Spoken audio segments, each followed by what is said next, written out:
who joined.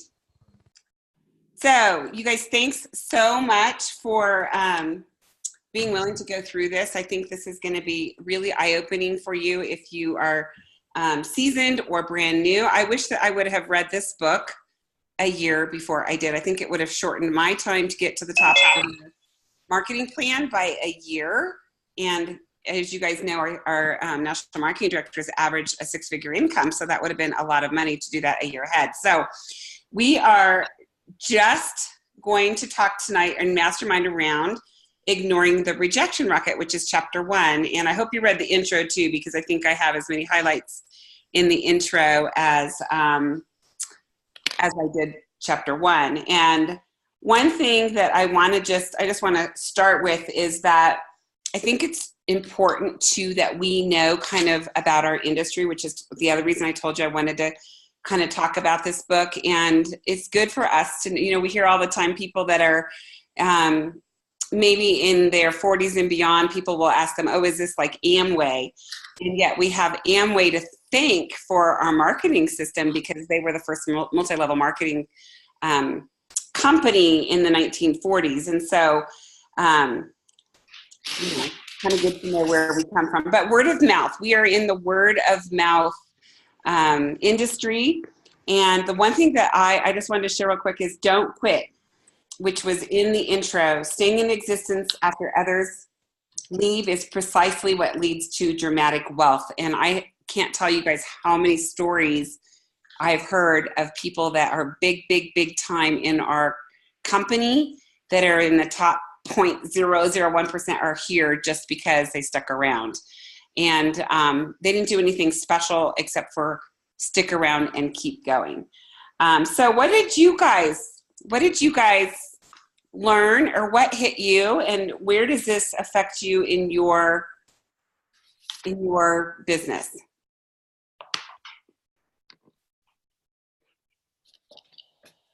Go ahead, Patty. You gotta unmute.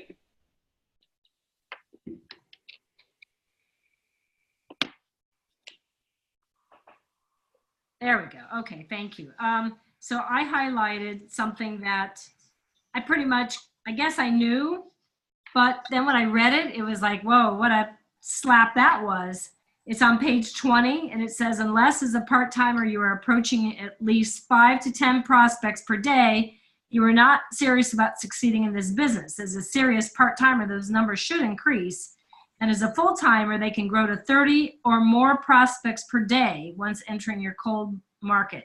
And that does not include meeting attendance and brochure reading, which I was like, wow, I'm not, because we did Juice Plus part-time all the years that we owned our business.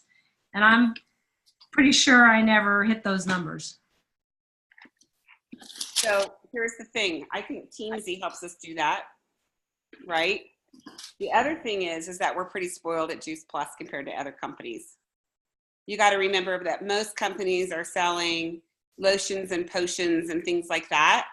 And we're selling something for our health. So we tend to get a little better ratio than other people. But the thing on the same page, Patty, that says increase the number of approaches and it decreased the impact of rejection. That's what I took away from that. And sometimes what I see happen for people, especially when they first get started, is they'll talk to 2 people and one person will say yes and they'll go, nobody's interested. And I'm like, you just had a 50% return. So we want to be able to kind of reframe sometimes how we think about that. And that's why tracking what you're doing is really important. And, Wendy Campbell for years has taught the 2x2x2x2, which is approaching 2 new people a day, following up with 2 people that you talked to before, talking to 2 people about potentially joining your team, and talking to 2 team members. That's 8 people right there a day. If you do that, almost everybody that ever does that goes national marketing director in 2 years or less. So we have a little bit better ratios than that, but that was a really good find. So maybe, go ahead, Mel. On that same line, when I'm kind of reading the summary on page 25, like the last little bullet point there, prospecting small numbers makes the act of rejection bigger than life. Prospecting large number focuses your attention on those that say yes. I have that highlighted too. Yeah. That's huge. And I think that's just huge, and right along with what Hattie said, for sure. That was, really what stuck out to me in this first section. And I think it's like, we always say it's a numbers game, but not really a game. It's just the way that it is, right? It is the way it is. Yeah. So, and then how that impacts your mindset. If you are only talking to 3 people and they all say no and you quit, then especially when you're brand new, right? That's right. And you don't even give yourself the opportunity to really make it at all. So, another thing that really kind of on Reagan's point, I do think that we have to be ambassadors for not only our company, but this industry. And I think learning this really helps us to be ambassadors for, how to do it well. Right? Because there are people that give it a bad name. And I think that that's, when you invite somebody to an event and you don't really tell them what it is, and then you basically do a bait and switch. I mean, that's really why our companies or the industry gets a really bad rap, is for things like that. Or you don't follow up with somebody, or you don't do the skills that they're teaching in this book, so that we can all be really, really good ambassadors for our industry as well. 100% agree with that. I would say I have right now probably 10 to 20 customers that are people that came to me because their rep either quit, their rep never followed up and built a relationship with them, and their credit card expired and their order disappeared and they didn't even know who to call. I'm sure I've got more than 20 customers that are like that. So, and that goes back to what Reagan said about, I'll never forget this at a conference years ago: stay in line. Mm-hmm. Stay in line. And some of you guys know this about me, but my mom was a network marketer. She was in a different company, and she quit because of 2 things. Her whole upline left and went to another company, and she got remarried. And so she just had a huge lifestyle change because of that. And she always regretted that she quit, because she's like, if I would have stayed in, the couple people that stayed, they're making big money now. Yep. What else? What else came up for you guys? Or where are you guys finding, like, you went, that's me? Call reluctance, or did your husband reject you, or your mom, right? Family. They're the worst. Anybody struggling with that? Or what was your aha? Reagan, it's Yeah. Sue. I can share a big aha was that we never take the rejection personally. I know originally that was hard for me to get over when somebody said no to me, but the more that you talk to people, and believe me, over the years, not that you get a thick skin, but you've learned how to talk to people in such a way that if they say, well, no, I say, oh, may I ask why? And you just keep kind of asking questions until you find out it was a timing issue. 9 times out of 10, they're happy with something else, which is fine. You keep them in your little Teamsy tickler, and you can always go back to them. But that was probably one of the biggest things for me to reread again that I'm sharing with my downline, is that it's never about you personally. Right. And that's the hardest thing, I think, to really impact on people. It's like the cup of coffee that you always used to talk about, and they use it in this book too. Love that. I thought it was from this That's book. you. Which I forgot I stole it from here until I read it again. I'm like, oh, that wasn't my idea. I thought it was. How about you, Kirsten? Yeah, well, I was just going to say, call reluctance is it for me. And I could see different pieces throughout the chapter. Rejection by family is present, but I'm not. I have some people that I could call, and I just haven't done it because, I have my own reasons. But it's called reluctance. Yeah. So did you get the part where it's how you kind of posture if they, like if you expect that some of them might go, what the heck are you doing? They're going to try to save you. And if you kind of posture back without being defensive and say, oh, I used to think that too, but actually they will come around. Mm-hmm. Yeah, really, no, that's I like that perspective, and I will try it out this week. yeah, sometimes we get like my mom wouldn't even let me say a word with a J in it. Like I was going to say, do you want some orange juice? I'd say, and she'd go like this to me. It took me 3 years to get my mom on Juice Plus. And it was finally when I said, that's it. I'm tired of you being sick. Just get your credit card out. You're getting on Juice Plus. And she doesn't miss a day now. Wow. Yeah. That's so, great. If I had let her thrown me, goodness gracious, Right. would have happened. That's a great right? point. Yeah. So, I mean, here's the thing we have to remember is that we are the most medically researched nutritional product in the world, right? We're a debt-free company. We have the same president. We have nothing to be worried about, right? And people, if you go back to the whole, not everybody drinks coffee, you're just offering it. Would you like some coffee? Would you like to hear about it? Who cares? Right. There's a lot of people who will be so grateful for you. Yeah, no, absolutely. Bobby. Yes, one of the things that I found interesting, and we learned it a long time ago, but sometimes you seem to forget about it, but we're always so anxious to tell everybody everything that we know about everything. And we really need to just kind of remember that the best thing we can do is to get them to see a video and let the video do the selling. And I remember Reagan always saying, selling is telling, and we're not in the selling or telling business, we're in the sharing business. And that's one of the big things that I found initially is that I was telling everybody everything that I knew.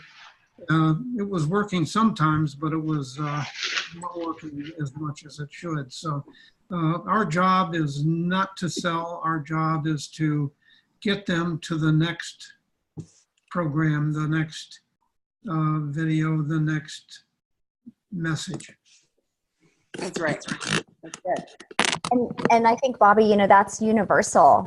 It's so interesting. I was talking with some of my new sideline buddies here in Tahoe, and of course, they're all from the age between 21 and 28. They're on Kristen Hilmer's team.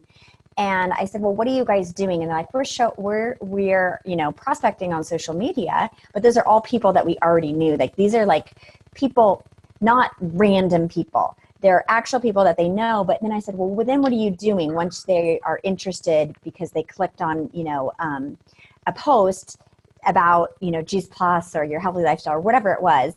And they said, immediately, I'm saying, if I sent you a video, will you watch it?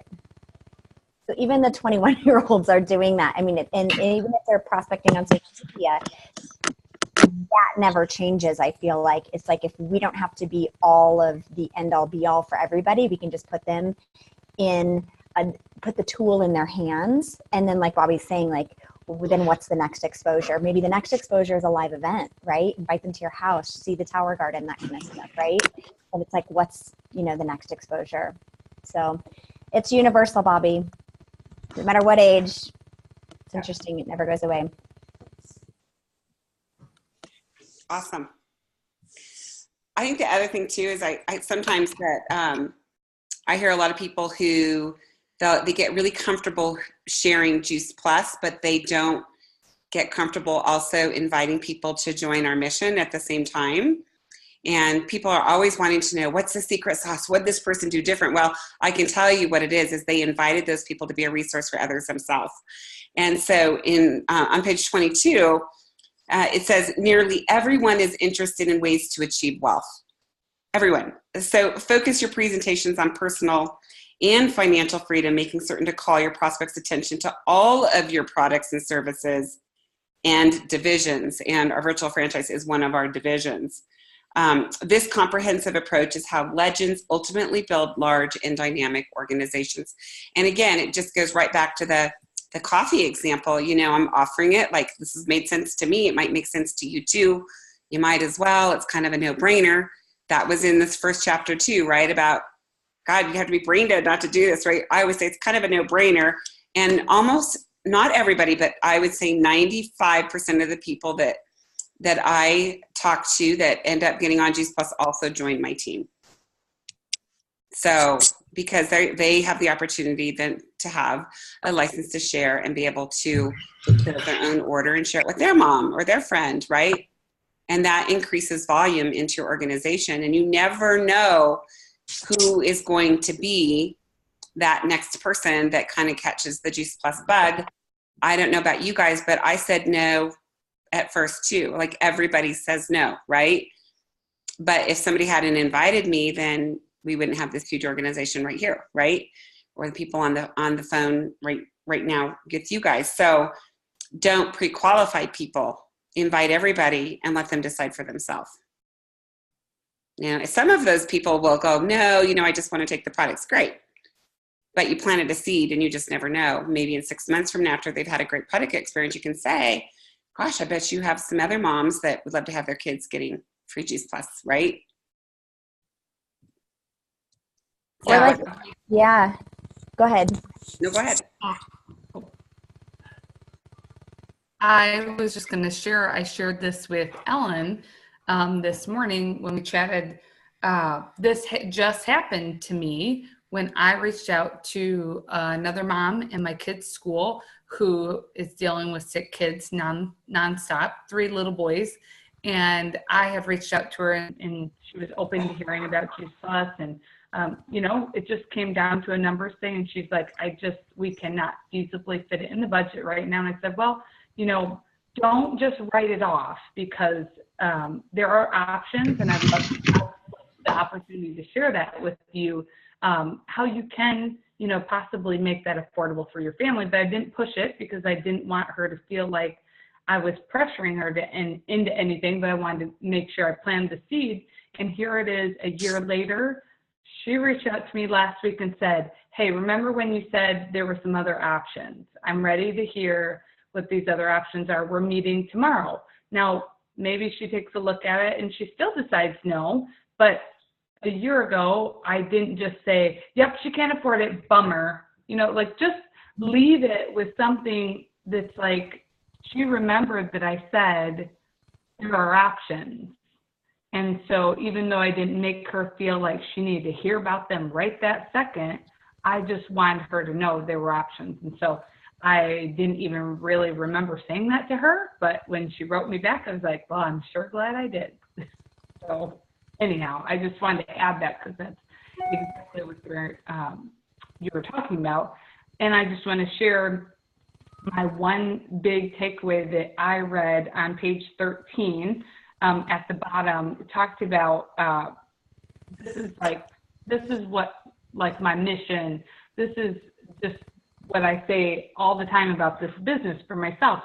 For me, this business has been the greatest self-development course in the world because it has for me. And then it talked about I have learned that I can create one of 2 mindsets. Strive to be well received by those I approach through perseverance, or I can try to avoid the pain of rejection. And that's a say nothing, do nothing, be nothing 3-step process. And so that for me, I was like, yep, I need to hear that and be reminded of that because I've been doing a lot of the second option, the second mindset. And so I think sometimes you just need the revelation, like, no, that's not where I want to be. So anyhow, that was lots of highlighter going on in this single chapter. I loved that little clip. Awesome. I'd love to hear from some of our new people. Like Lee said, what did you get a chance to read? Anything hit you at all? She's got her book. I'm so proud of her. Or Sarah?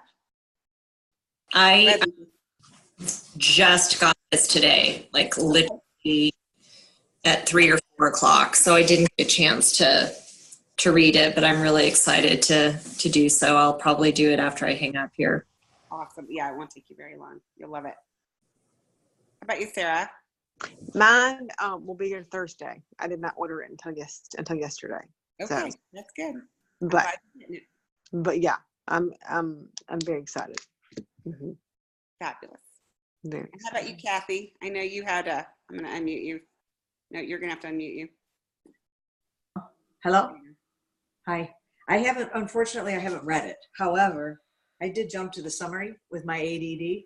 And what I like is the second bullet point that talks about persistence coupled with absolute belief can never be defeated. Because I had a nice conversation with a customer, and she's into gratitude a lot like we are. And one of the things that I do that is not my best is I won't always focus on the good. I'll think about something bad. And the persistence, I'm very persistent with people. And I think that I do feel that someone said this, I'm looking at the call. I do get scared about the call that I'm going to get rejected. So that's so I'm looking forward to looking this over, and I have the evening free because my husband's out of town. So I'm going to look at this. I'm going to be reading it tonight. Awesome.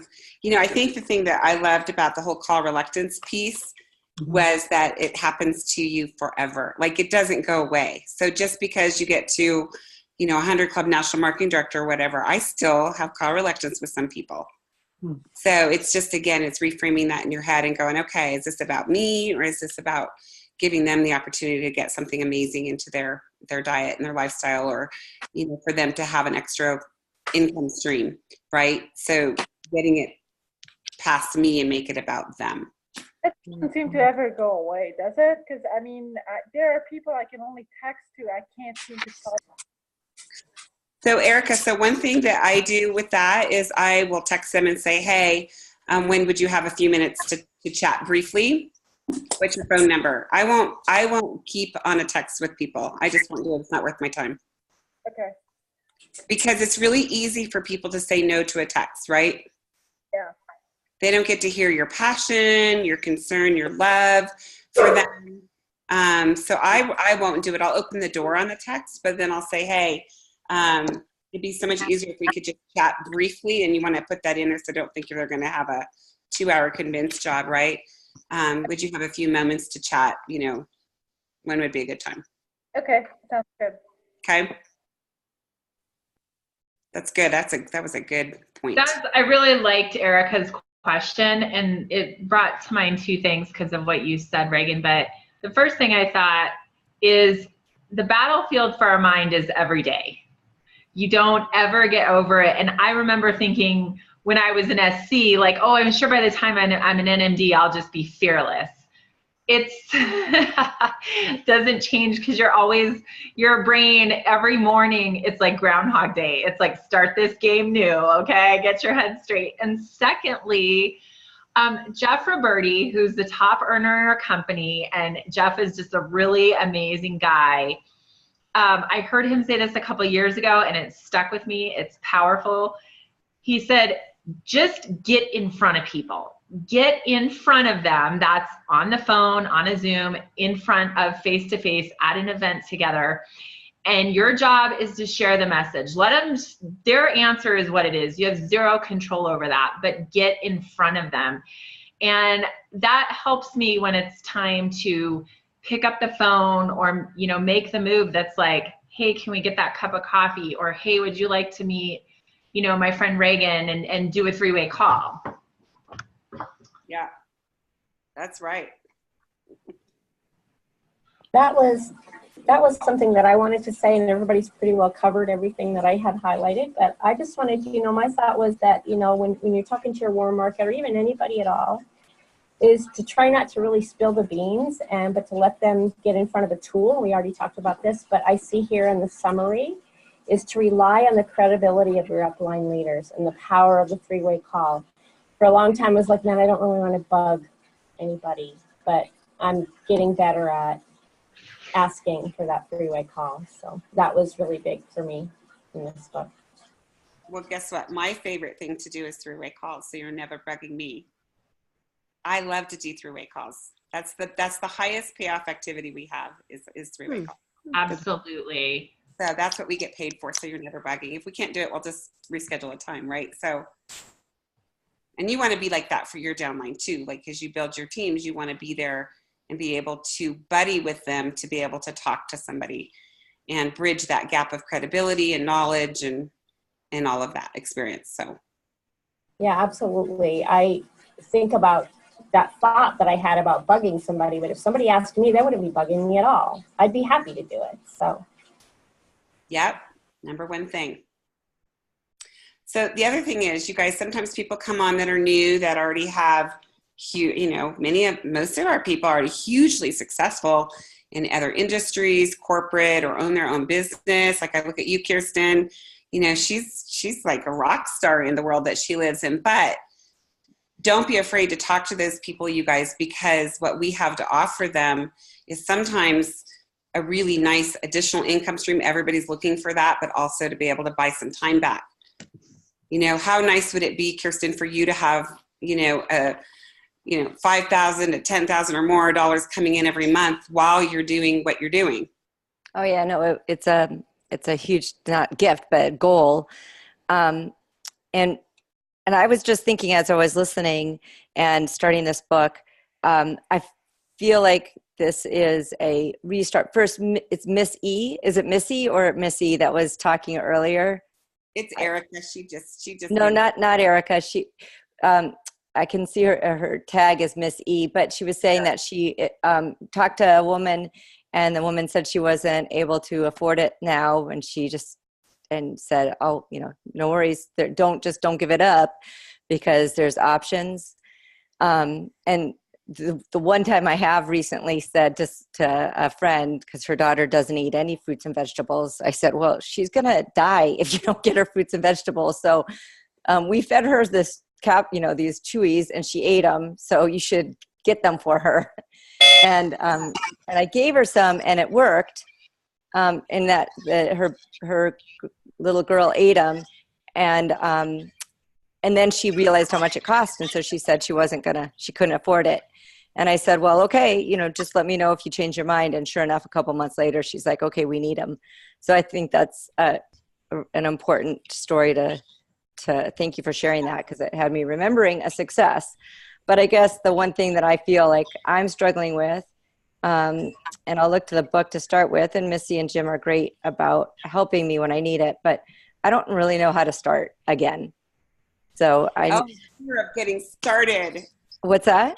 That's the fear of getting started. Yeah. So right, and that's chapter 1, right? That's the biggest fear people have, is the fear of getting started. Like, how do I get started? Right. Yeah, and the way that you get started is you buddy up with Missy and Jim, or anybody else on our team, me or anybody else, and we go back to basics. Like, who do you think this could help? And maybe have a little wine and wellness in your house and say, hey guys, just come hear about it. If it's for you, great. If not, no hard feelings, but I really want you to hear about it because what it's done for me. And can you come, or can we go for lunch, or I'm having a Zoom get together, can you jump on at 7:00 and let us buddy up with you to do that. All right. Simple. I think you guys, we got to remember that people want to know just a couple of things. They want to know what Juice Plus is, why you like it, and how they can get it. And really the fourth one is, and how can they be a resource for other people to the information after they know about it. So 4 things. That's it. So if we can keep our message that simple and be loud and proud about that, you're not going to have to worry about what people think about you, because what a great gift to give people, right? I'm not apologizing for it, are you? Not anymore. That's good. I'm so glad. Okay, anything else? Reagan, I just had a couple more things, because I think that it was so important. On page 12, they talk about before you even sign anybody up. Yeah. And you have said this so many times before. And it was weird, because I kind of went back. I thought, oh gosh, I've heard this before. I know I've heard this before. And it came from you. But basically what they were saying is, I'd rather you not even sign up if you're not going to wait and be trained before you start talking to other people. And that's because of the process. That's right. And I thought that was so, because it said your first 90 days are critical. And if you start talking to people without knowing what you're going to say, you know, the wrong thing could be said to the wrong person. And then that's one of the reasons that you get the rejection from the family members and friends and various things like that. I thought that was really key. And then I thought there was one other thing that I was looking at in here. But gosh, there's just so much. But I think that's the other one. On number 17 is they said when you finally do get trained and you are talking to people, to never play God, because we should never make an assumption about what is right for them or not right for them. In other words, say you got somebody on your list and say, oh, they'll never want to take this, or they'll never want to join my team. You've already made the decision for them. Yes. So he basically tells, like in the second paragraph on page 17, to do that. You know, you never really know where the timing is going to be right for somebody. So I thought those were really two big keys. Right. Yeah, so when you guys get somebody started, you really want to get that getting started call scheduled with them. So what happens, I mean, and I know we're going a couple minutes over, but when I sign somebody up, the first thing I do is I put their order in. Okay. So I'm asking them, you know, what is it that you'd like to get started with? Is that the quad or the trio? That's the choices that I give them. Did you want to add the complete? And I get their order and I get their credit card for that. And then I say, and now I just need the information to go ahead and put you in as a team member. You know, what's your social and all of that. The reason I take their order first is because I've had it happen before where I set them up as a team member, and when it comes time to put their order in, they're like, well, I might want to wait. And I won't let somebody sign up unless they're going to order Juice Plus. Okay. So then I say, look, you know what? I'm going to send you an email with just some basic little to-dos, just kind of to get you set up. Can we set up a time to talk either tomorrow or the next day? And then I can show you more of what you can do with this, and then you can decide what you want to do with it. And then what I'm going to do on that call is I'm going to run through and make sure that they did what I sent in the email, which was get their website name changed, get their banking set up, you know, join our Facebook group and get on Voxer. That's it. Okay. And then I'm going to take them through the 3 bonuses and share my story and tell them what they could do with this. And then I'm going to start asking them questions like, who did you think of that needed the fruits and vegetables? You know, when you got started, who were you thinking of that you could help? And while they're talking, they always start listing. They'll usually list at least 5 people. And I'll keep saying, and who else? And who else? And who else? Oh, well, does your mom have friends? Does your sister, do you guys have cousins? You know, I'm going to start kind of being the memory jogger. And so we've got a list to start with. And then my goal on that getting started call is to get into their living room within the next week, if not sooner. Okay?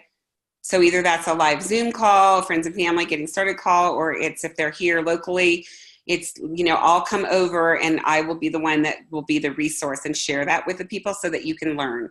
And all you've got to do is really invite people over. So that's the goal. Okay. Does that help a little bit?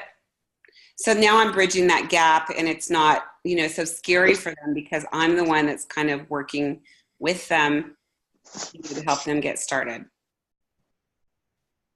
Okay, and then I'm also teaching them how to invite on that call so that they're not going to get a bunch of rejection and they're not going, oh, Juice Plus is, you know, all these fruits and vegetables and blah, blah, blah, blah, blah, and research and blah, blah, blah, blah, blah, blah, blah.